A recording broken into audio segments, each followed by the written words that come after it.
Hi students, welcome to KC botany. எல்லாத்துக்குமே ஒரு மகிழ்ச்சியான செய்தி. ஆல்ரெடி நமக்கு எல்லாத்துக்குமே தெரிஞ்சது தான். ஹாஃப் இயர்லிக்கான லீவ் அப்டேட் வந்து கொடுத்துருக்காங்க. என்ஐலேருந்து என்ஐ வரைக்கும் அப்படின்னு சொல்லிட்டு. ஸோ பள்ளிக்கல்வித்துறையிலேருந்து அஃபிஷியலாக வந்த அப்டேட்டடு நியூஸ் இது. ஸோ நமக்கு மோஸ்ட்லி பார்த்திங்கன்னா எல்லாத்துக்கும் எக்ஸாம்ஸ் வந்து முடிஞ்சிருச்சு. நாளையோட என்ன பண்ணுது அப்படின்னா கம்ப்ளீட் ஆகுது. ஸோ நமக்கான லீவ் சரிங்களா. ஏன்னா லாஸ்ட் டைம் வரைக்கும் பார்த்தீங்கன்னா 1ஆந்தேதி 2ஆந்தேதி வந்து ரீஓப்பனிங் இருக்கும் அப்படி இப்படி எல்லாமே ஒரு சில பேர் சொல்லிட்டு இருந்தாங்க. அதுக்கப்புறம் நியூஸில் இது எல்லாமே நம்ம கொடுத்துருந்தாங்க. 5ஆந்தேதி தான் ஓப்பனிங் அப்படின்னு சொல்லிட்டு. ஸோ நமக்கு இப்போ அஃபிஷியலாக அப்டேட் வந்திருக்கு. என்னென்னா அரசு உதவி பெறும் பள்ளிகள் மற்றும் தனியார் பள்ளிகளுக்கு அரையாண்டு தேர்வு முடிந்த பிறகு 24/12/2025 அதாவது புதன்கிழமையிலேருந்து நமக்கு வந்து விடுமுறை அப்படிங்கிற மாதிரி சொல்லியிருக்காங்க. அதுக்கடுத்து 4/1/2026 ஞாயிற்றுக்கிழமை வரை விடுமுறை அளிக்கப்பட்டுள்ளது. 5/1 நமக்கு வந்து ஸ்கூல் வந்து ரீஓப்பனிங் அப்படின்னு சொல்லியிருக்காங்க. பள்ளி விடுமுறை நாட்களில் மாணவர்களோட பாதுகாப்பு நலன் கருதி பெற்றோர் கவனத்தில் கொள்ள வேண்டிய சில முக்கிய நடவடிக்கை அப்படின்னு சொல்லிட்டு ஒரு சில இம்பார்ட்டன்ட் அப்டேட் கொடுத்துருக்காங்க.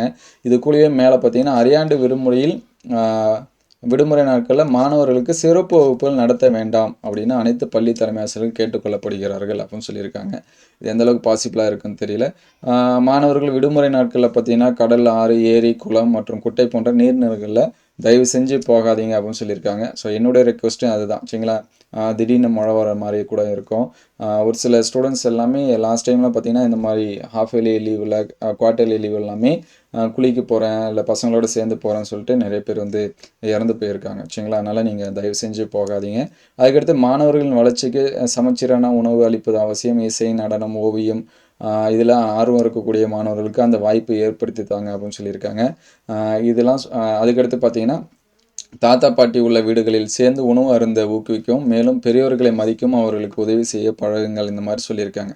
ஸோ இதுக்கு முன்னாடி நாங்கள் சின்ன வயசில் இருக்கிறப்ப ஆஃப் இயர்லி லீவுனா நான் வந்து எங்கள் ரிலேட்டிவ்ஸுக்கு போகிறேன், தாத்தா வீட்டுக்கு போகிறேன், பாட்டி வீட்டுக்கு போகிறேன் இந்த மாதிரிலாம் சொல்லிட்டு வராங்க. போயிட்டு வந்த பிறகு அவங்களுடைய எக்ஸ்பீரியன்ஸ் எல்லாமே ஷேர் பண்ணுவாங்க.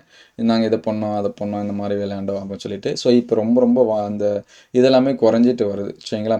அனைத்து பள்ளி தலைமை ஆசிரியர்கள் மேற்கொண்ட அறிவுரைகளை மாணவர்களின் பெற்றோர் கவனத்திற்கு கொண்டு செல்ல உரிய நடவடிக்கை எடுக்குமாறு அனைத்து முதன்மை கல்வி அலுவலர்கள் கேட்டுக்கொள்ளப்படுகிறார்கள் அப்படின்னு சொல்லியிருக்காங்க. ஸோ ஆஃப் இயர்லி லீவை வந்து என்ஜாய் பண்ணுங்கள்.